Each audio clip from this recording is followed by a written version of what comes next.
Moi, je trouve que c'est vraiment un sujet complexe, l'utilisation de la guerre dans la musique, et je trouve que des fois, c'est fait avec un certain mauvais goût. Oui. Ou à un moment, Quand c'est trop proche, notamment. c'est ça. Par exemple, tu prends des groupes comme U2 qui dénoncent la guerre.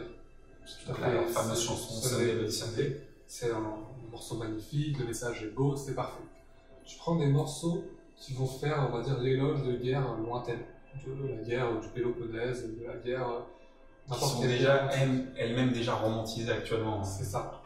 Bon, ça me dérange pas. Mais tu prends des morceaux comme ceux de Slayer, Oui, qui parlent, par exemple, de. Alors je crois que c'est Mengele. Angel of Death. Alors oui, ils en font pas l'éloge.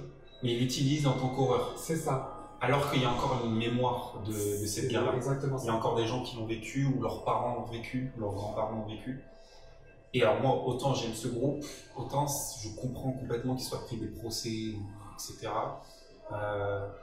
Parce qu'ils font pas l'apologie de Mengele, mais ils l'utilisent pour dire que c'est l'horreur absolue, ils en font une chanson. Mais le problème, c'est qu'ils sont plus dans l'horreur que dans la dénonciation. Je suis d'accord. Dans le corps, c'est ça. Ils font un spectacle, c'est ça. Et ça dénonce aussi parce qu'ils disent pas que c'est bien, tu vois. Je suis d'accord, mais pour moi, ils sont trop tombés. Alors, Slayer, c'est un groupe qui a toujours été beaucoup dans la provocation, de par l'image satanique. Ouais, c'est extrême.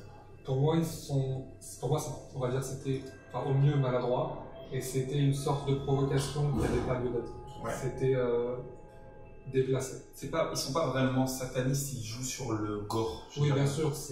Sachant que les membres sont croyants et catholiques, oui, c'est ça, et qui vont dire des chansons où Dieu n'aime personne, tu vois, alors qu'eux-mêmes sont chrétiens. C'est ça, et quand tu regardes les pochettes d'albums, c'est Satan, c'est des pentacles, c'est des. Exactement. C'est-à-dire que dans la vraie vie de tous les jours, ils ne sont pas. Il y a eu des groupes dans l'histoire, moi je pense notamment aux groupes de black metal qui ont été vraiment des criminels. C'est sûr. Et des satanistes. Mais là, c'est pas ça, c'est une image, exactement. Et pour moi, de par le droit au blasphème, il n'y a aucun problème à se revendiquer, même pour rire sataniste, tant que ça reste évidemment un jeu d'acteur. Mais même si c'est un jeu, parler de sujets complexes comme Mengele, comme le nazisme, c'est plus compliqué. Ça doit être fait avec plus de pincettes, et on peut pas juste se servir d'une image comme ça pour faire peur. Ça doit être.